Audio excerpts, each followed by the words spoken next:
មានកាកបាទក្រហម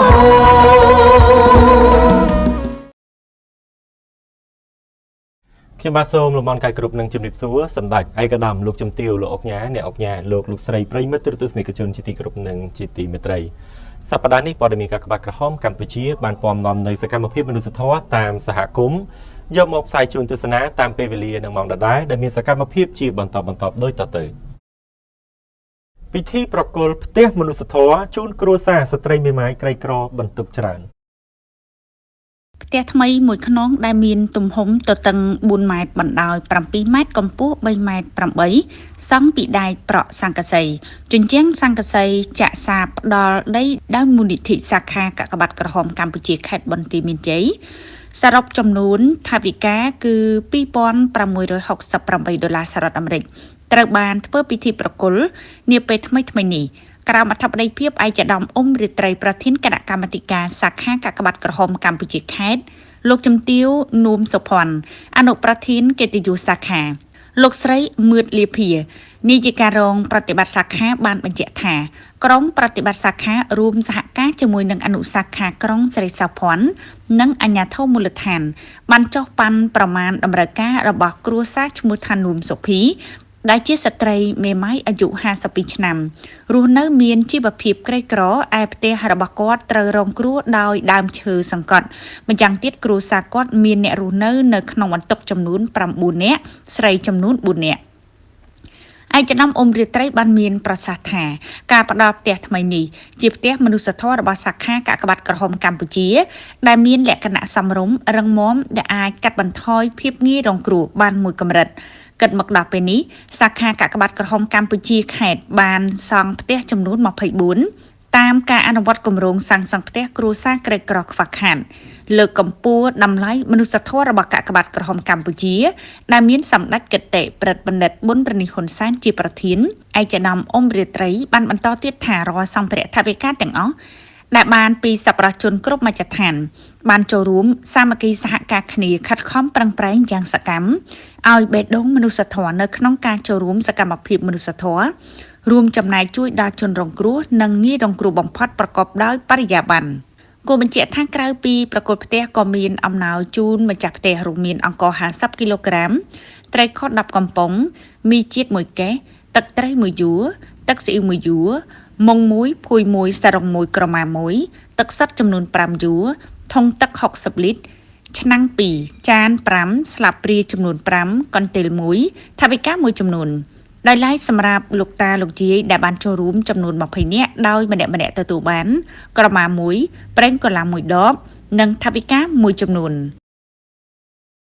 សាខាកាកបាទក្រហមកម្ពុជាខេត្តស្វាយរៀងបាននាំយកអំណោយមនុស្សធម៌ផ្ដល់ជូនគ្រួសាររងគ្រោះដោយសារអគ្គិភ័យនៅស្រុកស្វាយទាបនិងស្រុកស្វាយជ្រុំនាសប្តាហ៍កន្លងទៅនេះលោកជំទាវដួងវណ្ណាប្រធានកិត្តិយសសាខាកាកបាទក្រហមកម្ពុជាខេត្តស្វាយរៀង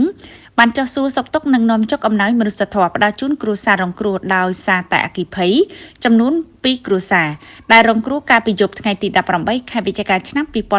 2025នៅភូមិសង្គ្រោះឃុំសម្បូរស្រុកស្វាយទាបមួយគ្រួសារនិងនៅភូមិច័ន្ទសាឃុំដូនសស្រុកស្វាយជ្រុំមួយគ្រួសារអ្នកកានោះលោកជំទាវដួងវណ្ណាក៏បានលើកឡើងពីការខិតខំប្រឹងប្រែងរបស់កាកបាទក្រហមកម្ពុជាក្នុងការជួយដល់ប្រជាពលរដ្ឋនៅពេលដែលជួបគ្រោះមហន្តរាយផ្សេងដោយមិនប្រកាន់និន្នាការនយោបាយពូជសាសន៍ពណ៌សម្បុរពលគឺទីណាមានការលំបាកទីនោះមានកាកបាទក្រហមកម្ពុជាចុះជួយជានិច្ចជាក់ស្ដែងអំណោយដែលយកមកផ្ដល់ជូននាពេលនេះគឺបានមកពីការបរិច្ចាគរបស់សប្បុរសជននានាអ្វីត្បិតតែមិនស័ក្តិសមទៅនឹងអ្វីដែលបងប្អូនបានបាត់បង់ក៏ពិតមែន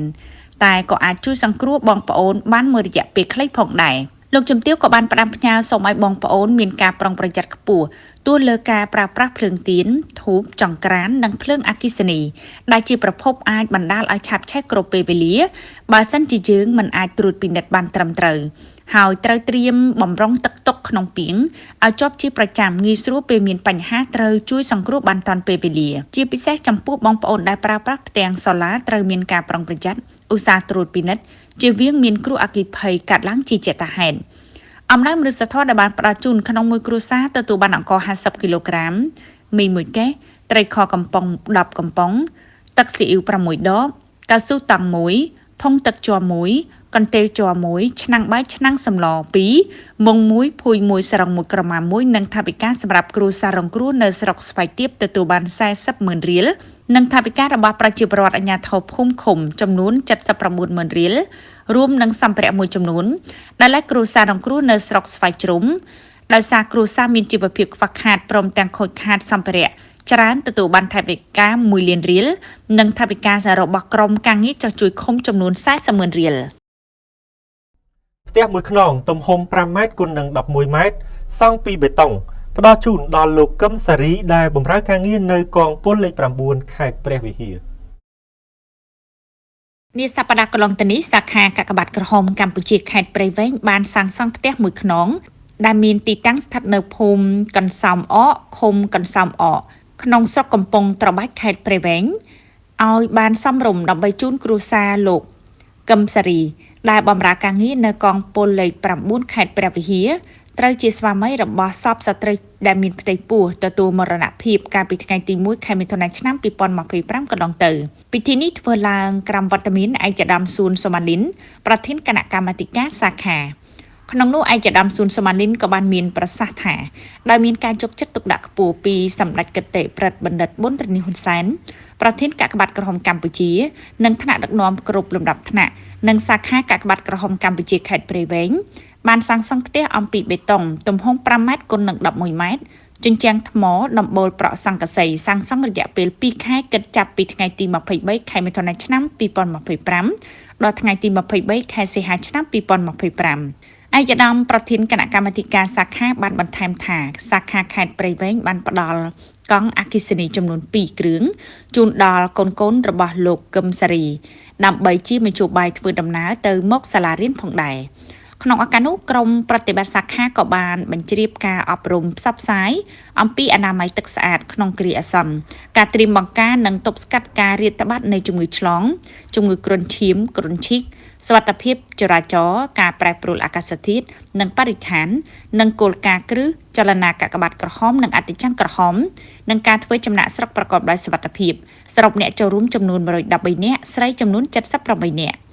ក្នុងឱកាសនោះដែរក្រុមគ្រួសារអនុសេនីយ៍ត្រីកឹមសារីទទួលបានអំណោយមនុស្សធម៌ពីកាកបាទក្រហមកម្ពុជារួមមានអង្ករ 50 គីឡូក្រាមខៀត1 កញ្ចប់មីគុយទាវក្រៀម2កេសត្រីខ2យូរនិងថវិកា 50,000 រៀលផងដែរវេបផ្សព្វផ្សាយស្ដីអំពីចំណេះដឹងជាមូលដ្ឋានប្រវត្តិចលនាគោលការណ៍គ្រឹះកាកបាទក្រហមអត្ថច័ន្ទក្រហមជូនដល់យុវជនដែលទើបជ្រើសរើសថ្មីនៅវិទ្យាល័យតាំងក្រសាំងខេត្តកំពង់ធំនាសប្តាហ៍កន្លងទៅនេះសាខាកាកបាទក្រហមកម្ពុជាខេត្តកំពង់ធំបានបើកវគ្គផ្សព្វផ្សាយស្ដីពីចំណេះដឹងជាមូលដ្ឋានប្រវត្តិចលនាគោលការណ៍គ្រឹះកាកបាទក្រហមអតិចង្គក្រហមជូនយុវជនកាកបាទក្រហមកម្ពុជាដែលទើបជ្រើសរើសថ្មីនៅវិទ្យាល័យតាំងក្រសាំងសរុបចំនួន 164 នាក់ស្រីចំនួន 120 នាក់ពេលរសៀលនៅវិទ្យាល័យហ៊ុនសែនភ្នំសន្ទុកសរុបចំនួន 81 នាក់ស្រីចំនួន 56 នាក់ដែលស្ថិតក្នុងស្រុកសន្ទុកក្រុមវត្តមានលោកថោងនីនាយកវិទ្យាល័យតាំងក្រសាំងលោកកនសិដ្ឋានាយកវិទ្យាល័យហ៊ុនសែនភ្នំសន្ទុកបានផ្ដាំផ្ញើយុវជនដែលទើបជ្រើសរើសត្រូវធ្វើជាគំរូគេតាមរយៈការខិតខំប្រឹងប្រែងរៀនសូត្រចូលរួមគោរពច្បាប់ចរាចរណ៍ចូលរួមបេសកកម្មមនុស្សធម៌របស់កាកបាទក្រហមកម្ពុជាដោយទឹកចិត្តនិងបេះដូងមនុស្សធម៌ឡាបន្ទាប់មកមន្ត្រីសាខាបានធ្វើបទបង្ហាញគោលបំណងដើម្បីឲ្យបងប្អូនបានដឹងអំពីប្រវត្តិគោលការណ៍គ្រឹះចលនាអន្តរជាតិកាកបាទក្រហមអតិចង្គក្រហមទួលនីតិរបស់យុវជនកាកបាទក្រហមកម្ពុជាជាមួយគ្នានោះដែរក៏បានធ្វើការផ្ដាំផ្ញើដល់បងប្អូនត្រូវខិតខំរៀនសូត្រឲ្យក្លាយជាកូនល្អសិស្សល្អមិត្តល្អជាឲ្យឆ្ងាយពីគ្រឿងញៀនគ្រប់ច្បាប់ចរាចរណ៍ឲ្យបានខ្ជាប់ខ្ជួនចូលរួមថែរក្សាអនាម័យនិងសម្អាតនៅតាមសាលានិងតាមកន្លែងផ្សេងៗជៀសវាងការប្រើប្រាស់អំពើហិង្សាជួយកិច្ចការផ្ទះបន្ទាប់ពីការសិក្សារៀនសូត្រចូលរួមអនាម័យថែរក្សាសុខភាព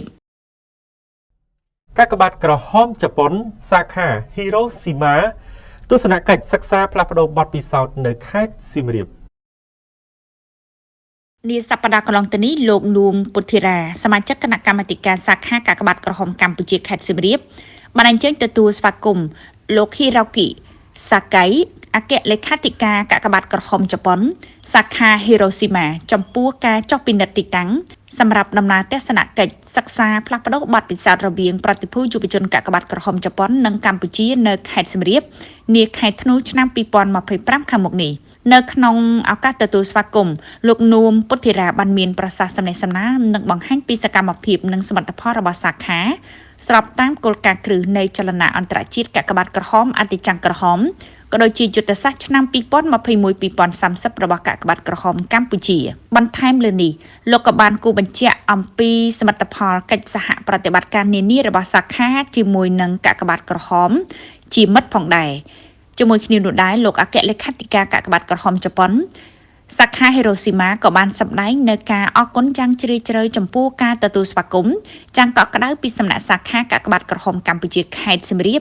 ក៏ដូចជាតំណាងមកពីថ្នាក់កណ្ដាលព្រមទាំងបានគូសបញ្ជាក់និងរំលេចផងដែរពីដំណើរទស្សនកិច្ចផ្លាស់ប្តូរបទពិសោធន៍រវាងប្រតិភូយុវជនកាកបាទក្រហមជប៉ុននិងកម្ពុជាដែលនឹងជំរុញឲ្យមានជាច្រើនឆ្នាំទៅមុខទៀតហើយត្រូវធ្វើដំណើរទស្សនកិច្ចសិក្សាផ្លាស់ប្ដូរនៅបទពិសោធន៍រវាងយុវជនទាំងពីរប្រទេសកាន់តែមានភាពល្អប្រសើរឡើងពីមួយឆ្នាំទៅមួយឆ្នាំក្រោយពីបញ្ចប់កិច្ចស្វាគមន៍និងពិភាក្សារួចមកលោកនួមពុទ្ធិរាបានអញ្ជើញជូនដំណើរលោកហេរ៉ូគីសៅកៃអគ្គលេខាធិការកាកបាទក្រហមជប៉ុនសាខាហេរ៉ូស៊ីម៉ាចុះពិនិត្យសហគមន៍បណ្ដែតទឹកចុងគ្នាបន្ទាប់មកលោកសុំសំអននាយកសាខានិងមន្ត្រីសាខាព្រមទាំងតំណាងថ្នាក់កណ្ដាលបានជូនដំណើរលោកអគ្គលេខាធិការកាកបាទក្រហមជប៉ុនសាខាហេរ៉ូស៊ីម៉ាទស្សនាឧទ្យានសហសវត្តកាកបាទក្រហមកម្ពុជារួមបន្តដំណើរទៅស្រុកអង្គរធំដើម្បីពិនិត្យមើលផ្ទះស្នាក់នៅ homestay សម្រាប់ដំណើរទស្សនកិច្ចសិក្សារបស់យុវជនចំនួន4ផ្ទះនិងស្ថានភាពទូទៅនៅក្នុងសហគមន៍ព្រមទាំងបានចូលទស្សនាប្រាសាទអង្គរវត្តផងដែរសាខាកាកបាទក្រហមកម្ពុជាខេត្តបាត់ដំបងរៀបចំយុទ្ធនាការស្ដីពីបរិស្ថានស្អាតសុខភាពល្អជំរុញឲ្យពលរដ្ឋចូលរួមថែរក្សាអនាម័យបរិស្ថាននិងដាំដើមឈើកាកបាទក្រហមកម្ពុជារៀបចំយុទ្ធនាការស្ដីពីបរិស្ថានស្អាតសុខភាពល្អដើម្បីសហគមន៍មានសុខភាពល្អនិងមានភាពធន់នឹងអាកាសធាតុប្រកបដោយបរិយាបន្នសម្ដៅជំរុញឲ្យគ្រប់ភាគីពាក់ព័ន្ធចូលរួមថែរក្សាអនាម័យបរិស្ថាននិងបង្កើនការដាំដើមឈើក្នុងយុទ្ធនាការដែលសាខាកាកបាទក្រហមកម្ពុជាខេត្តបាត់ដំបងធ្វើជាម្ចាស់ផ្ទះនេះធ្វើឡើងនៅថ្ងៃទី12ខែវិច្ឆិកាឆ្នាំ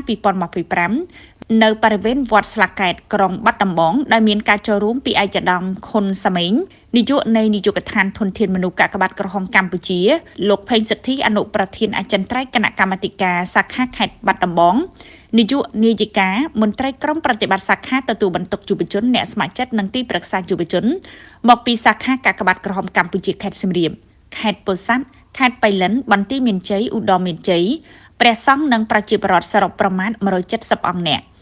ក្នុងនាមឯកឧត្តមសុកលូប្រធានគណៈកម្មាធិការសាខាខេត្តបាត់ដំបងបានថ្លែងឲ្យដឹងថាកិច្ចការបរិស្ថាននិងសុខភាពមិនមែនជារឿងដាច់ដライរបស់អាជ្ញាធរឬអង្គការណាមួយទេតែជាការចូលរួមរបស់បងប្អូនប្រជាពលរដ្ឋគ្រប់រូបក្នុងន័យនេះលោកក៏បានលើកឡើងនិងយកចិត្តទុកដាក់ដល់យុវជននិងអ្នកស្ម័គ្រចិត្តនាំមុខក្នុងការស្ម័គ្រចិត្តសម្អាតបរិស្ថានហើយអាជ្ញាធរព្រះសង្ឃនិងប្រជាពលរដ្ឋទាំងអស់ត្រូវចូលរួមទាំងអស់គ្នាក្នុងការថែរក្សាអនាម័យបរិស្ថានដើម្បីសហគមន៍ស្អាតមានសុខភាពល្អជាមួយគ្នានោះឯកឧត្តមក៏បានអំពាវនាវដល់អ្នកដែលបានចូលរួមទាំងអស់ត្រូវបន្តយកចិត្តទុកដាក់និងចូលរួមយ៉ាងសកម្មរួមគ្នាគ្រប់គ្រងសម្រាមឲ្យបានត្រឹមត្រូវតាមរយៈការអនុវត្តគោលការណ៍ 3R កាត់បន្ថយ reduce ប្រើឡើងវិញ reduce កែច្នៃ recycle និងចូលរួមដាំដើមឈើនិងថែរក្សាទីធ្លាបៃតងនៅក្នុងសហគមន៍និងគ្រួសាររបស់យើងលើកកម្ពស់អនាម័យផ្ទាល់ខ្លួននិងអនាម័យបរិស្ថានជាប្រចាំដើម្បីការពារសុខភាពទាំងអស់គ្នានិងសូមចូលរួមដាំដើមឈើឲ្យបានច្រើននៅតាមផ្ទះនិងទីប្រជុំជនដើម្បីរដ្ឋបាលខេត្តបាត់ដំបងបាននឹងកំពុងអនុវត្តយុទ្ធនាការផ្ទះមួយខ្នងដើមឈើមួយដើមដែលបន្តដាំដើមឈើនៅតាមទីប្រជុំជនក្រុងស្រុកទាំង14ក្នុងយុទ្ធនាការស្ដីពីបរិស្ថានស្អាតសុខភាពល្អដើម្បីសហគមន៍មានសុខភាពល្អនិងមានភាពធន់នឹងអាកាសធាតុប្រកបដោយបរិយាបន្ននាថ្ងៃនេះក្រុមការងារកាកបាទក្រហមកម្ពុជាបានដឹកនាំមន្ត្រីអ្នកស្ម័គ្រចិត្តទីប្រឹក្សាយុវជនព្រះសង្ឃនិងប្រជាពលរដ្ឋចូលរួមដាំដើមឈើនៅក្នុងបរិវេណវត្តស្លាកែតដើម្បីលើកកម្ពស់សោភ័ណភាពបរិស្ថានផងដែរ សាខាកាកបាទក្រហមកម្ពុជាខេត្តចែកអំណោយមនុស្សធម៌ដល់ជនចាស់ជរាស្ត្រីមានកូនច្រើនជនពិការនិងកុមារកំព្រានៅក្នុងសង្កាត់រលៀបក្រុងពោធិ៍សាត់ នាសប្តាហ៍កន្លងទៅនេះលោកហៀមខួនអនុប្រធានអចិន្ត្រៃយ៍គណៈកម្មាធិការសាខាកាកបាទក្រហមកម្ពុជាខេត្តរួមជាមួយនឹងមន្ត្រីប្រតិបត្តិសាខានិងអនុសាខាកាកបាទក្រហមកម្ពុជាក្រុងពោធិ៍សាត់បានអញ្ជើញចែកអំណោយមនុស្សធម៌របស់សាខាជូនដល់ចាស់ជរាគ្មានទីពឹងស្ត្រីមានកូនច្រើនជនពិការនិងកុមារកំព្រាចំនួន100គ្រួសារនៅសង្កាត់រលៀបក្រុងពោធិ៍សាត់ដែលបានប្រារព្ធធ្វើនៅវត្តមហារុក្ខារាមហៅវត្តរលៀប លោកខៀមខួនបានមានប្រសាសន៍ពីគោលបំណងជួយសម្រាលការលំបាកផ្នែកជីវភាពរស់នៅចំនួន100គ្រួសារមានដូចជាចាស់ជរាគ្មានទីពឹងកុមារកំព្រាស្ត្រីមេម៉ាយមានកូនច្រើនជនពិការគ្រួសារក្រីក្រជាមួយគ្នានោះលោកក៏បានអំពាវនាវឲ្យបងប្អូនប្រជាពលរដ្ឋទាំងអស់ត្រូវចូលរួមក៏ដូចជាប្រុងប្រយ័ត្នចំពោះគ្រោះមហន្តរាយនានាពីព្រោះថាមកដល់ពេលនេះគ្រោះមហន្តរាយនៅតែកើតមានឡើងជាបន្តបន្ទាប់និងសូមឲ្យបងប្អូនរក្សាអនាម័យសុខភាពនិងភាពស្អាតក្នុងជីវិតប្រចាំថ្ងៃត្រូវសម្អាតបរិស្ថានទាំងផ្ទះសម្បែងភូមិឋានទីសាធារណៈនិងតាមដងផ្លូវកុំឲ្យមានសម្រាមខិតខំដាំដុះដំណាំរួមសំបង្កើនគុណភាពជីវិតនិងការរស់នៅប្រកបដោយសុវត្ថិភាពនិងសូមអនុវត្តតាមសាររបស់ក្រសួងសុខាភិបាលតាមរយៈ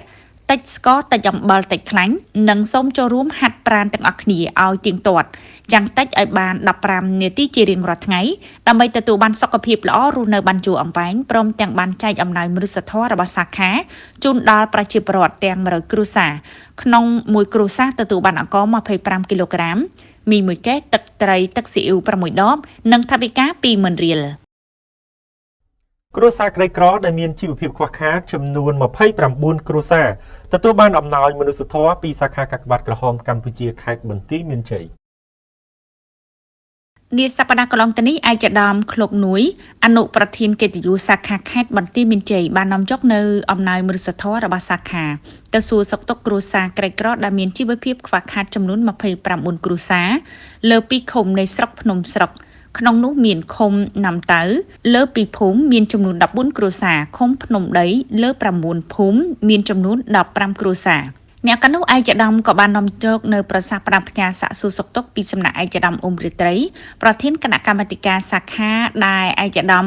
មិនបានមកផ្ទាល់ព្រោះឯកឧត្តមជាប់ការងារស្នូលទីតាំងចែកចាយរួមមាន2ទីតាំងទី1នៅក្នុងបរិវេណសាលាឆទានភូមិរង្វាន់ឃុំណាំតៅស្រុកភ្នំស្រុក ទីតាំងទី2នៅក្នុងបរិវេណវត្តបូឃុំភ្នំដីស្រុកភ្នំស្រុកអំណោយមនុស្សធម៌របស់សាខាដែលបាននាំយកមកនេះពេលនេះក្នុងមួយគ្រួសារទទួលបានអង្ករចំនួន25គីឡូក្រាមមីខ្លាឃ្មុំចំនួន25កញ្ចប់ទឹកត្រី1យួរទឹកស៊ីអ៊ីវ1យួរនិងថវិកាមួយចំនួន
រត់ជន់ដោយស្មន់សូបត់ពិសោធន៍ដំ2024ជួយជ័យទួនជួបជន់មនុស្សធម៌សមិទ្ធផលសំខាន់ហើយជាស្បានល្អចែកអំណោយមនុស្សធម៌ទ្រង់ទ្រីដល់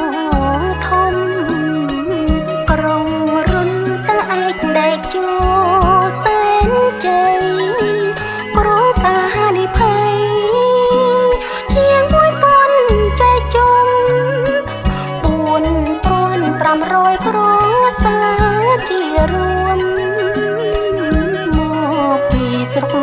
ខេត្តឧត្តរមានជ័យ60000គ្រួសារស្ថាបនាចែកខ្លះដល់អ្នកដែលខ្វះប្រទៀងហានិភ័យ$1,000,000មកហាមានន័យដើម្បីជួយមន្ទីរពេទ្យគុណធាំងបុក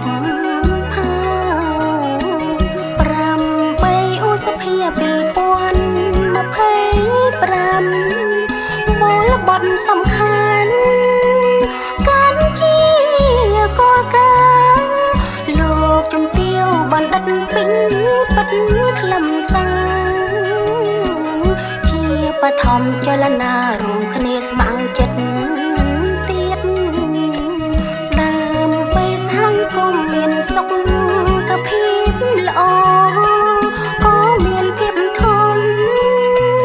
និងអាកាសធាតុអបអទិវា8ឧសភាទៀតជួយជនរួមជាតិនឹងមានភាពធន់លោកជំទាវបណ្ឌិតពេជ្រច័ន្ទមូនីហ៊ុនម៉ាណែតវេទីថ្លែងអំណរគុណជូនពរដល់ស្មងដល់សពបរិសុទ្ធជនសុខភាពមាំមួនជនមាយឺនយូរ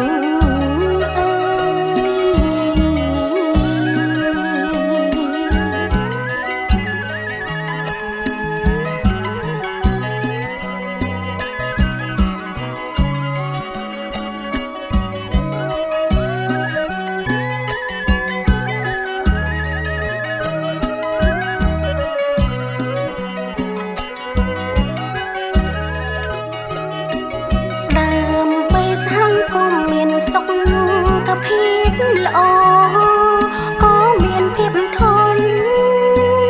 និងអាកាសធាតុអបអទិវា8ឧសភាទៀតជួយជនរួមជាតិនឹងមានភាពធន់លោកជំទាវបណ្ឌិតពេជ្រច័ន្ទមូនីហ៊ុនម៉ាណែតវេទីថ្លែងអំណរគុណជូនពរដល់ស្មងដល់សពបរិសុទ្ធជន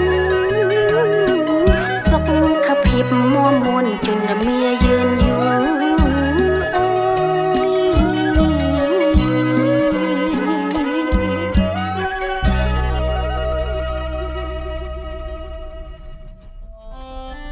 សម្ដេចឯកឧត្តមលោកជំទាវលោកអុកញ៉ាអ្នកអុកញ៉ាលោកស្រីប្រិយមិត្តទស្សនិកជនជាទីគោរពនិងជាទីមេត្រី